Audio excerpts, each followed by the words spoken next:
સર્વે અધ્યાપકગણ તેમજ પ્રશિક્ષણાર્થીઓને નમસ્કાર. આજે આપણે બીએડ સેમેસ્ટર 1ના compulsory paper ES1 perspectives in એજ્યુકેશનમાં યુનિટ 1 એજ્યુકેશનની અંદર તેના sub topic types of education શિક્ષણના પ્રકારો વિશે ચર્ચા કરીશું.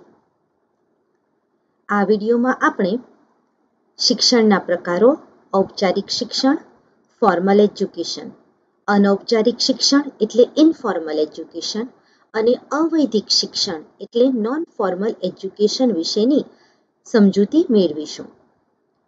શિક્ષણના પ્રકારોની સમજૂતી મેળવ્યા બાદ તમે ઔપચારિક, અનૌપચારિક અને અવૈધિક શિક્ષણનો અર્થ આપી શકશો. ઔપચારિક, અનૌપચારિક અને અવૈધિક શિક્ષણના લક્ષણો વર્ણવી શકશો. ઔપચારિક, અનૌપચારિક અને અવૈધિક શિક્ષણના ઉદાહરણ રજૂ કરી શકશો. તેમજ ઔપચારિક, અનૌપચારિક અને અવૈધિક શિક્ષણનો તફાવત સ્પષ્ટ કરી શકશો. તો હવે આપણે શિક્ષણના પ્રકારો વિશે સમજ મેળવીએ અને તે પહેલાં થોડી પૂર્વ ભૂમિકા બાંધી લઈએ. મિત્રો, આપણી સામાન્ય સમજ એવી છે કે શિક્ષણ એટલે શાળામાં અપાતું શિક્ષણ. શિક્ષણ શબ્દ જ્યારે વિચારમાં આવે એટલે તરત જ સાથે શાળા પણ વિચારમાં આવે. તો આપણને પ્રશ્ન થાય કે આપણે માત્ર શાળામાં જ શીખીએ છીએ? જો વધુ વિચારીએ તો આપણને એનો ઉત્તર મળે ના. કારણ કે એના ઘણા કારણો છે. આપણે શાળા સિવાય પણ ઘરમાંથી, મિત્રો પાસેથી, સમાજમાંથી, અન્ય કોઈ અજાણી વ્યક્તિ પાસેથી, કોઈ પરિસ્થિતિમાં એમ ક્યાંક ને ક્યાંક સતત શીખતા જ રહીએ છીએ. તો આપણે કઈ રીતે શીખીએ છીએ? આમ એવું કહી શકાય કે આપણે 3 શક્યતાઓમાં શિક્ષણ પ્રાપ્ત કરીએ છીએ. જેમાં એક, આપણે પ્રયત્નપૂર્વક અને આયોજનબદ્ધ રીતે શીખીએ છીએ. બીજું, આપણે સહજ રીતે મળતું શિક્ષણ. અને ત્રીજી શક્યતા, જરૂરિયાત મુજબ મેળવવામાં અથવા આપવામાં આવતું શિક્ષણ. આ ત્રણેય શક્યતાઓને શિક્ષણની ભાષામાં ચોક્કસ શિષ્ટ નામ આપવામાં આવ્યા છે, જે ઔપચારિક શિક્ષણ, અનૌપચારિક શિક્ષણ અને અવૈધિક શિક્ષણના નામે ઓળખાય છે. એટલે કે પ્રયત્નપૂર્વક આયોજનબદ્ધ શિક્ષણ જે શાળામાં મળે છે તે ઔપચારિક શિક્ષણ, જેને અંગ્રેજીમાં ફોર્મલ એજ્યુકેશન તરીકે ઓળખવામાં આવે છે. સહજ રીતે મળતું જતું શિક્ષણ એટલે અનૌપચારિક શિક્ષણ, જેને અંગ્રેજીમાં ઇનફોર્મલ એજ્યુકેશન તરીકે ઓળખવામાં આવે છે. તેમજ જરૂરિયાત મુજબ મેળવવામાં અથવા આપવામાં આવતું શિક્ષણ એટલે અવૈધિક શિક્ષણ, જેને નોન ફોર્મલ એજ્યુકેશન તરીકે ઓળખવામાં આવે છે. આ તો એનો તદ્દન સામાન્ય અર્થ થયો. હવે આપણે ત્રણેય પ્રકારો વિશે વિગતે સમજીએ. સૌ પ્રથમ ઔપચારિક શિક્ષણ. મિત્રો, અહીં સ્ક્રીન ઉપર કેટલાક ચિત્રો મૂકેલા છે. તે શાની સાથે સંકળાયેલ છે તે વિશે વિચારજો. પ્રથમ ચિત્ર શાળા, બીજું ચિત્ર પાઠ્યપુસ્તક, ત્રીજું ચિત્ર કરિક્યુલમ એટલે કે અભ્યાસક્રમ મૂકેલો છે. ત્યાર પછીના 2 ચિત્રો એટલે કે ઔપચારિક વર્ગખંડ કે જેમાં શિક્ષક વિદ્યાર્થીને ભણાવે છે, અને છેલ્લું ચિત્ર કે જ્યાં વિદ્યાર્થીઓ પરીક્ષા આપી રહ્યા છે. આમ આ બધા જ ચિત્રો, 5 ચિત્રો એ શાળા અથવા તો ભવન કે કોલેજોને લગતા છે. ઔપચારિક શિક્ષણના અર્થ વિશે સમજીએ તો ઔપચારિક શિક્ષણ એટલે આપણે જે ચિત્રો જોયા તેમ નિશ્ચિત શૈક્ષણિક સંસ્થાઓ, આંગણવાડી, શાળા, કોલેજ અને ભવનોમાં અપાતું શિક્ષણ. એના લક્ષણો વિશે વાત કરીએ તો તેનું સૌથી પ્રથમ લક્ષણ છે નિશ્ચિતતા. એટલે કે ઔપચારિક શિક્ષણ એ પૂર્વ નિશ્ચિત હોય છે, આયોજિત, માળખાબદ્ધ હોય છે, રૂઢિચુસ્ત હોય છે, જેના ધ્યેયો અને હેતુઓ પણ નિશ્ચિત હોય છે. તો આ નિશ્ચિતતા એટલે શું? તો નિશ્ચિતતા એટલે બધી જ બાબતોમાં નિશ્ચિત. ક્યારે પ્રવેશ આપવો, કેટલું ભણાવવું, કોણ ભણાવશે, એક ધોરણ પછી બીજા ધોરણમાં કઈ રીતે અભ્યાસ થશે, અભ્યાસક્રમને અંતે શું કરવામાં આવશે, એટલે કે પરીક્ષા લેવામાં આવશે, એમ આખું માળખું નિશ્ચિત કરેલું હોય છે. માટે તેનું સૌથી મહત્વનું લક્ષણ છે નિશ્ચિતતા. આ શિક્ષણ કોણ આપે છે? તો આવું શિક્ષણ એ નિશ્ચિત સંસ્થાઓ દ્વારા, એટલે કે સરકારે નક્કી કરેલી શાળાઓ, કોલેજો અને ભવનો દ્વારા, અથવા તો સ્વનિર્ભર સંસ્થાઓ દ્વારા પૂરું પાડવામાં આવે છે. અને સરકાર અને સ્વનિર્ભર સંસ્થાઓને પણ પોતાના ચોક્કસ નિયમો હોય છે અને તેઓ એ જ નિયમોના દાયરામાં કાર્ય કરે છે. ત્યાર પછીનું લક્ષણ છે નિશ્ચિત વય, એટલે કે ઔપચારિક શિક્ષણમાં અભ્યાસ કરવા માટે, પ્રવેશ મેળવવા માટે તેની વય મર્યાદા નિશ્ચિત કરેલી હોય છે. એટલે કે જો ધોરણ 1માં આપણે પ્રવેશ મેળવવો હોય તો 5 વર્ષની ઉંમર હોવી ફરજિયાત છે. 1 થી 12નો તમે અભ્યાસ પૂર્ણ કરો ત્યાર પછી જ તમને કોલેજમાં, એટલે કે સ્નાતક કક્ષાએ એડમિશન મળે, અને કોલેજ પૂર્ણ કર્યા પછી જ તમને અનુસ્નાતક કક્ષાએ, એટલે કે પોસ્ટ ગ્રેજ્યુએશનમાં એડમિશન મળે.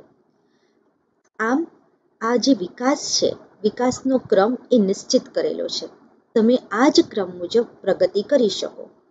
માટે અહીં પ્રવેશ મેળવવાની વયમર્યાદા નિશ્ચિત કરેલી છે. અગત્યનું લક્ષણ આગળ જોઈએ તો તેમાં પ્રત્યેક વ્યક્તિ, ઔપચારિક શિક્ષણ સાથે સંકળાયેલ પ્રત્યેક વ્યક્તિ પોતાની ભૂમિકાથી સભાન હોય છે. એટલે કે શિક્ષક શું ભણાવવાનું છે, કોને ભણાવવાનું છે, કેવી રીતે ભણાવવાનું છે, કેટલી સમય મર્યાદામાં ભણાવવાનું છે, કયા પાસાઓને ધ્યાનમાં રાખીને ભણાવવાનું છે, તે બાબત પ્રત્યે સભાન હોય છે. વિદ્યાર્થી પણ પોતાની પરીક્ષામાં કેટલું આવશે તે બાબતને ધ્યાનમાં રાખીને જ અભ્યાસ કરતો હોય છે. આચાર્ય પોતાની શાળામાં કયો શિક્ષક કેટલા તાસ લેશે, તેમજ સમગ્ર વાર્ષિક આયોજન કેવું હશે તે બાબતે સભાન હોય છે. તેમજ સંચાલક પોતાની શૈક્ષણિક સંસ્થાને કયા હેતુઓ અને મૂલ્યો સાથે આગળ ધપાવવી છે તે સંદર્ભે સભાન હશે. આમ પ્રત્યેક વ્યક્તિ પોતાની ભૂમિકાથી સભાન હોય છે. આગળ જોઈએ તો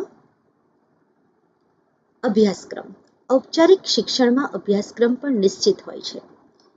આ નિશ્ચિત અભ્યાસક્રમને વિષયો દ્વારા વધારે વ્યાખ્યાયિત કરવામાં આવે છે.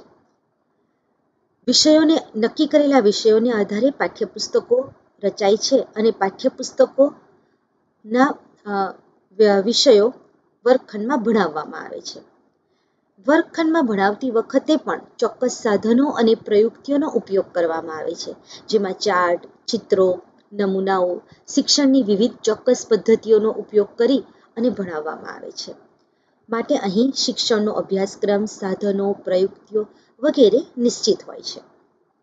વળી આ બધી જ પ્રક્રિયાની સાથે મૂલ્યાંકન કઈ રીતે કરવું તે પણ નક્કી હોય છે. એટલે કે ચોક્કસ સમયગાળાને અંતે પરીક્ષા લેવામાં આવે છે.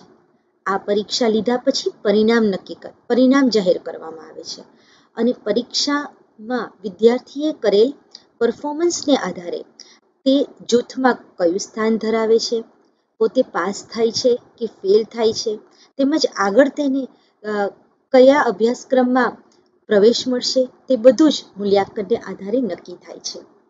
વળી મૂલ્યાંકનને આધારે તેને ચોક્કસ સર્ટિફિકેટ પણ આપવામાં આવે છે. માટે મૂલ્યાંકન પ્રક્રિયાનું ઔપચારિક શિક્ષણમાં એક આગવું સ્થાન છે. આ બધી જ પ્રક્રિયા આપણે જોયું તેમ આયોજિત છે, સુનિશ્ચિત છે, તેમજ બધી જ વસ્તુ માળખાબદ્ધ છે. આવા માળખાબદ્ધ આયોજનમાં ઘણીવાર તેની સાથે સંકળાયેલ પ્રત્યેક વ્યક્તિ, એટલે કે શિક્ષક, વિદ્યાર્થી, આચાર્ય કે સંચાલક માનસિક તાણ, થાક કે નીરસતા અનુભવે છે, એ પણ તેનું એક લક્ષણ જ છે. તો આપણે કહી શકીએ મિત્રો કે ઔપચારિક શિક્ષણ એ પૂર્વનિર્ધારિત, આયોજિત, માળખાબદ્ધ અને મૂલ્યાંકન આધારિત હોય છે. હવે આપણે અનૌપચારિક શિક્ષણની વાત કરીએ. અહીં કેટલાક ચિત્રો ફરીથી સ્ક્રીન ઉપર રજૂ કર્યા છે, જે નિહાળવા અને સમજવા પ્રયાસ કરશો. પ્રથમ ચિત્ર, જેમાં માતા અને પુત્ર એકસાથે પ્રાર્થના કરી રહ્યા છે. બીજા ચિત્રમાં બાળક પોતાના પિતા પાસેથી ભોજન કઈ રીતે કરવું જોઈએ તે શીખી રહ્યો છે. ત્રીજા ચિત્રમાં સમુદાય સાથે કઈ રીતે હળવું ભળવું તેમજ વાતચીત કરવી તે સંદર્ભે પ્રતીત થાય છે. ત્યાર પછીનું ચિત્ર media, internet, television, radio, magazine, newspaper એમ અનૌપચારિક શિક્ષણના કેટલાક માધ્યમો વિશેની રજૂઆત કરે છે. તો પાંચમું ચિત્ર એ કોઈ પણ સમુદાય સાથે સંકળાયેલા હો તો તેની પાસેથી પણ તમે શીખી શકો છો તેની રજૂઆત કરે છે. આમ આ બધા ચિત્રો એ કોઈ શાળા સાથે સંકળાયેલા નથી, પરંતુ વ્યક્તિના સમગ્ર જીવન ફલક સાથે સંકળાયેલા છે. તો આ ઉપરથી કહી શકાય કે અનૌપચારિક શિક્ષણ એટલે નિશ્ચિત શૈક્ષણિક સંસ્થાઓ સિવાય ઘર, સમુદાય, સમાજ તેમજ સમગ્ર જીવન ફલક ઉપર વ્યક્તિને અનાયાસે મળતું શિક્ષણ. અનૌપચારિક શિક્ષણના લક્ષણોની વાત કરીએ તો સૌથી પ્રથમ લક્ષણ છે આજીવન પ્રક્રિયા દરમિયાન અનૌપચારિક શિક્ષણ પ્રાપ્ત થાય છે. એટલે કે માતાના ગર્ભથી મૃત્યુ સુધી શિક્ષણની પ્રક્રિયા સતત ચાલતી જ રહે છે. વ્યક્તિ પોતાના જીવનમાં સતત શીખતો જ રહે છે અને પ્રગતિ કરતો જ રહે છે. તો એનું બીજું લક્ષણ છે સાહજિક પ્રક્રિયા. શીખવાની આ પ્રક્રિયા એટલી કુદરતી રીતે અને સહજ રીતે થાય છે કે ઘણીવાર શીખનાર વ્યક્તિને તેની સભાનતા પણ રહેતી નથી, માટે તે સાહજિક પ્રક્રિયા છે. તો ઘણીવાર શીખવનાર અથવા શીખનાર સભાન પણ હોય છે. દાખલા તરીકે માતા જો પોતાના બાળકોને વસ્તુઓ વ્યવસ્થિત મૂકવાનું શીખવે તો તેની પાછળ માતાનો ચોક્કસ હેતુ રહેલો હોય છે કે જેથી બાળકના જીવનમાં પણ ક્યાંક વ્યવસ્થિતતા આવે અને તે પોતાના દરેક કાર્યોને વ્યવસ્થિત રીતે કરતા શીખે. તેવી જ રીતે પિતા જો પોતાના બાળકને બેંકમાં સાથે લઈ જાય તો તેની પાછળ પણ પિતાનો ચોક્કસ હેતુ રહેલો છે કે તેના બાળકો બેંક સાથે થતા નાણાકીય વ્યવહારોની સમજ વિકસાવે. આમ દરેક વખતે સભાનતા ન હોય તેવું નથી હોતું, પરંતુ સાહજિક અને કુદરતી પ્રક્રિયા હોય છે તે વધુ મહત્વનું છે. આ સાથે અનૌપચારિક શિક્ષણ એ અનાયાસે શીખવાની પ્રક્રિયા છે. એટલે કે વ્યક્તિ પોતાના જીવન ફલક ઉપર ઘણી બધી વસ્તુ અનાયાસે જ શીખે છે. જેમ કે પોતાના ઘરનું જે પ્રમાણેનું વાતાવરણ હોય તે પ્રમાણે વ્યક્તિ આયોજિત થતી જાય છે. તે પ્રમાણે ઘરના નિયમો તે ઓટોમેટિક જ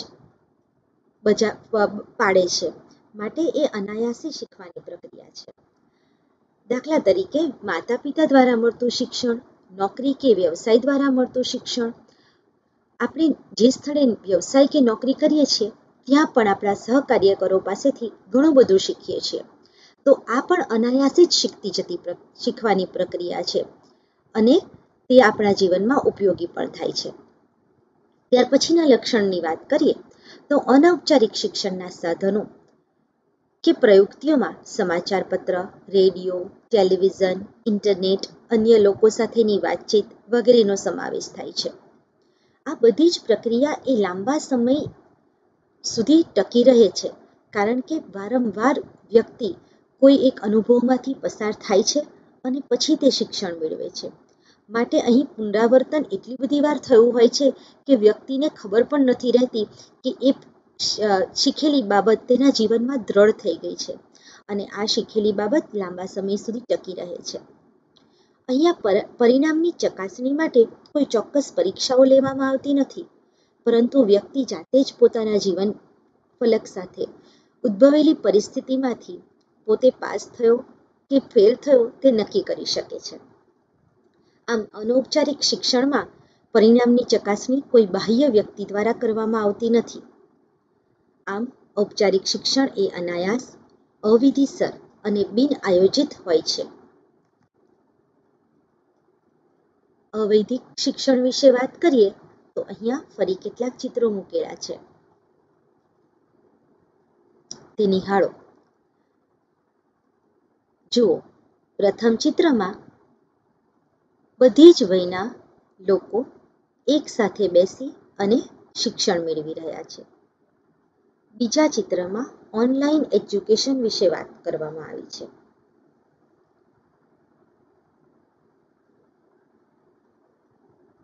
ત્યાર પછીના ચિત્રોમાં બાબા સાહેબ આંબેડકર ઓફ ઓપન યુનિવર્સિટીનો લોગો છે. આ બીજો logo Indira Gandhi national open યુનિવર્સિટીનો છે.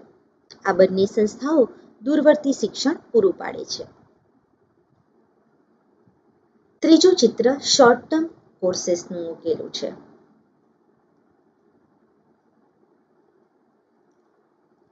તો મિત્રો, આ બધા જ ચિત્રોને આધારે તમને કંઈક ખ્યાલ આવ્યો હશે કે અવૈધિક શિક્ષણ એટલે શિક્ષણની ઔપચારિક તરહના ચુસ્ત માળખાને અનુક્રમીને યોજવામાં આવતી શિક્ષણની વ્યવસ્થિત અને સુઆયોજિત પ્રવૃત્તિ.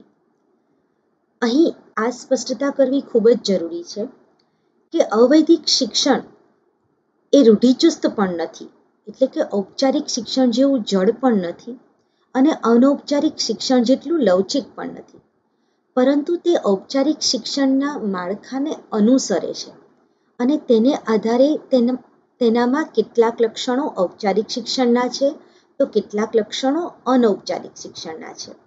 વધુ સમજ આપણે તેના લક્ષણોમાં મેળવીએ. તો સૌથી પ્રથમ આયોજન. અવૈધિક શિક્ષણમાં ઔપચારિક શિક્ષણ જેવું આયોજનબદ્ધ શિક્ષણ ચુસ્ત નથી હોતું, તેમ છતાં કેટલુંક આયોજન કરવામાં આવે છે. દાખલા તરીકે, કન્યા કેળવણી માટે શું ભણાવવું અને કેટલું ભણાવવું, તો તેની માટેનું એક ચોક્કસ માળખું નક્કી કરવામાં આવેલું હોય છે. અનૌપચારિક શિક્ષણ જેટલું આયોજન રહિત અને અહેતુક પણ હોતું નથી. બીજું મહત્વનું લક્ષણ છે, આપણે વાત કરી તેમ, કે અવૈધિક શિક્ષણ એ ઔપચારિક અને અનૌપચારિક બંને પ્રકારના શિક્ષણના લક્ષણો ધરાવે છે. ત્રીજું મહત્વનું લક્ષણ છે, અવૈધિક શિક્ષણ એ જીવન કેન્દ્રી, પર્યાવરણ અભિમુખ અને સમસ્યામૂલક છે. જીવન કેન્દ્રી એટલે વ્યક્તિને જેમ પોતાના જીવનમાં જરૂર પડે તે મુજબ તે પોતાની ઈચ્છા અને જરૂરિયાત અનુસાર શિક્ષણ મેળવે છે. પર્યાવરણ અભિમુખ એટલે કે પર્યાવરણને અનુકૂળ થવા માટે કેટલીક વસ્તુ તેને આયોજિત રીતે શીખવી પડે છે. સમસ્યામૂલક, પોતાની સમસ્યાને દૂર કરવા માટે તેને કેટલીક વસ્તુ શીખવી પડે છે. એટલે કે અમુક ઉંમરે અમુક ભાષાની જરૂર પડે છે. દાખલા તરીકે, કમ્પ્યુટર સારી રીતે ઓપરેટ કરવું હોય, વાપરવું હોય, તો આપણને થોડું ઘણું તો અંગ્રેજી આવડવું જ જોઈએ. તો એ સમસ્યા દૂર કરવા માટે આપણે અંગ્રેજી શીખીએ, તો એ સમસ્યામૂલક કહેવાય. આમ અવૈધિક શિક્ષણ એ જીવન કેન્દ્રી, પર્યાવરણ અભિમુખ તથા સમસ્યામૂલક છે. તેના બીજા અગત્યના લક્ષણોની વાત કરીએ તો આપણે ચિત્રમાં જોયું હતું કે બધી જ ઉંમરના લોકો એક સાથે બેસી અને શિક્ષણ મેળવતા હતા. આમ અવૈધિક શિક્ષણમાં તમામ વયના બાળકો, તમામ વયના લોકો, બાળકો, યુવાનો કે વૃદ્ધો એક સાથે શિક્ષણ મેળવી શકે છે. વળી અવૈધિક શિક્ષણમાં કોઈ જડ નિયમો હોતા નથી, એટલે કે તેનું કોઈ ચોક્કસ સમયપત્રક 11 થી 5 એવું હોતું નથી. નિયમિત હાજરી, દરરોજ શાળાએ આવવું જ, નહીતર પરીક્ષા નહીં આપવામાં આવે એવું પણ હોતું નથી. પરંતુ હા, નિયમિત હાજરી જો વ્યક્તિ આપે તો જે હેતુ માટે તેને શિક્ષણ મેળવવું છે તે હેતુ સિદ્ધ થઈ શકે, માટે કેટલીક હાજરી જરૂરી છે. અવૈધિક શિક્ષણનો હેતુ એ વ્યક્તિને સક્રિય જીવન જીવતો કરવાનો છે, જેથી તે તેના જીવન કાર્યને સરળ અને અસરકારક બનાવી શકે અને પ્રગતિ કરી શકે. દાખલા તરીકે, પોતે જ્યાં નોકરી કરતા હોય ત્યાં પ્રમોશન મેળવવા માટે કમ્પ્યુટર શીખવું, તે અવૈધિક શિક્ષણનું ઉદાહરણ છે. આગળ વાત કરીએ તો અવૈધિક શિક્ષણનું મહત્વનું લક્ષણ એ છે કે સમાજની સમસ્યાઓને ઉકેલવામાં પણ અવૈધિક શિક્ષણ સહાયરૂપ થાય છે. દાખલા તરીકે, અધિકાર વંચિત લોકોને ઉપર લાવવામાં અવૈધિક શિક્ષણ ખૂબ જ મહત્વનું છે. ઉદાહરણ સ્વરૂપે કન્યા કેળવણીને ઉત્તેજન, એટલે કે કન્યા કેળવણી માટે બાળકીઓથી માંડીને સ્ત્રીઓ સુધી જે પણ શિક્ષણથી વંચિત રહી ગયા છે તેવી કન્યાઓ અને સ્ત્રીઓને શિક્ષણ પૂરું પાડવામાં આવે છે કે જેથી તેઓ સમાજ સાથે કદમ મિલાવી શકે. આમ બે વર્ગો વચ્ચેનું અંતર ઘટાડી શકાય છે. એટલે કે સમાજ વચ્ચેના વર્ગોનું અંતર ઘટાડવા માટે પણ અવૈધિક શિક્ષણ એ મહત્વનું છે. કેટલીક સંસ્થાઓ અવૈધિક શિક્ષણ સાથે જોડાયેલી છે. આપણે ચિત્રોમાં લોગો પણ જોયો. Ambedkar university, Indira Gandhi national open university વગેરે દૂરવર્તી શિક્ષણ આપતી સંસ્થાઓ છે. અત્યારે ઘણા NGOs તેમજ અન્ય પ્રાઇવેટ સંસ્થાઓ એટલે કે સ્વનિર્ભર સંસ્થાઓ પણ ટૂંકા ગાળાના અભ્યાસક્રમો ચલાવે છે. વળી ઓનલાઈન કોર્સ તો અવૈધિક શિક્ષણનું એક નવું અને આગવું ઉદાહરણ છે.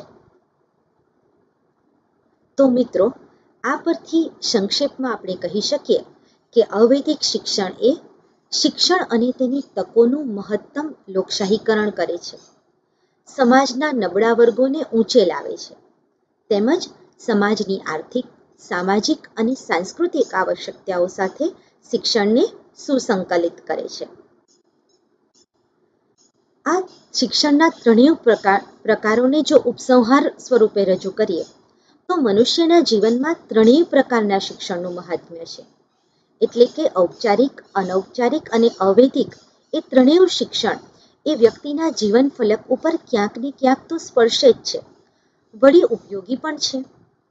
જો ઔપચારિક અને અનૌપચારિક શિક્ષણ બંને એક જ સમયગાળામાં એક સાથે જ કામ કરતા હોય છે એ સ્પષ્ટતા કરવી ખૂબ જ જરૂરી છે. એટલે કે બાળક જ્યારે શાળામાં શીખે છે ત્યારે તે ઘરમાંથી પણ શીખે છે. તો શાળા એ ઔપચારિક શિક્ષણની સંસ્થા છે અને ઘર એ અનૌપચારિક શિક્ષણની સંસ્થા છે. આમ બાળક એ બંને શિક્ષણ એક સાથે મેળવતું હોય છે. માટે ઔપચારિક અને અનૌપચારિક શિક્ષણ એ એકબીજાના વિરોધી નથી, પરંતુ એકબીજાના પૂરક છે કે જે વ્યક્તિને વિકાસ કરવા માટે અગોતરું અને આગવું માધ્યમ પૂરું પાડે છે. વળી ઔપચારિક કેળવણી દ્વારા બાળકની અપરિપક્વ માનસિકતા અને સામાજિક જરૂરિયાતો વચ્ચેનું અંતર ઘટાડી શકાય છે. માટે ઔપચારિક કેળવણીનું પણ આગવું મહાત્મ્ય છે. તો માત્ર ઔપચારિક કેળવણી જરૂરી છે તેવું પણ નથી. એટલે કે અનૌપચારિક શિક્ષણ ઉપર આપણે જો માત્ર આધાર રાખ્યો હોત તો માનવજાતની પ્રગતિ આટલી વિકસિત પણ ન થઈ હોત. માટે અનૌપચારિક શિક્ષણમાં કેટલીક બાબતો એવી છે કે જે ઔપચારિક કેળવણી દ્વારા જ શીખવી શકાય છે. માટે અનૌપચારિક શિક્ષણ ઉપર જ આધાર રાખવો પણ ખૂબ જ જોખમ ભરેલો છે. કારણ કે કેટલીક બાબતો શીખવા માટે ચોક્કસ માળખું, ચોક્કસ અભ્યાસક્રમ તેમજ ચોક્કસ કૌશલ્યો વિકસાવવા માટે ચોક્કસ પ્રકારની તાલીમની જરૂર પડે છે. જ્યારે અવૈધિક શિક્ષણની વાત કરીએ તો અવૈધિક શિક્ષણ એ બહુમુખી પ્રક્રિયા છે જે વ્યક્તિના જીવન અને પર્યાવરણની જરૂરિયાત ઉપર આધારિત છે. આ શિક્ષણ વ્યક્તિને જે તે ઇચ્છિત ચોક્કસ હેતુ માટે વિકસિત થવાની તક પૂરી પાડે છે. તો મિત્રો, આપણે આ ત્રણેય પ્રકારના શિક્ષણની વિગતે સમજ મેળવી. આ સમજ વિકસાવવા માટે સ્ક્રીન ઉપર દર્શાવેલ સંદર્ભ પુસ્તકોનો ઉપયોગ કરવામાં આવ્યો હતો. હવે કેટલાક પ્રશ્નોની વાત કરીએ. શિક્ષણના પ્રકારો વિશે ટૂંકમાં સમજૂતી આપો. અનૌપચારિક કેળવણીનો અર્થ ઉદાહરણ સહિત સમજાવો. ઔપચારિક શિક્ષણ અને અનૌપચારિક શિક્ષણ એકબીજાના પૂરક છે, વિધાનની યોગ્યતા સ્પષ્ટ કરો. અવૈધિક શિક્ષણ અને ઔપચારિક શિક્ષણ કઈ રીતે અલગ પડે છે, તમારા વિચારો વ્યક્ત કરો. અવૈધિક શિક્ષણ સમાજમાં સમાનતા લાવવા કઈ રીતે ઉપયોગી છે, સમજાવો. તો મિત્રો, આટલી ચર્ચા પછી તમે આ પ્રશ્નોના ઉત્તર નિસંકોચ આપી શકશો તેવી અપેક્ષા રાખું છું.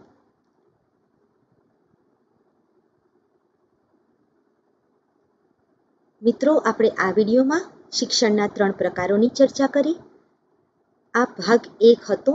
હવે આપણે ભાગ 2માં શિક્ષણના પ્રકારોના તફાવત વિશે એટલે કે ઔપચારિક શિક્ષણ, અનૌપચારિક શિક્ષણ અને અવૈધિક શિક્ષણનો તફાવત સ્પષ્ટ કરતો વિડીયો નિહાળીશું. આભાર.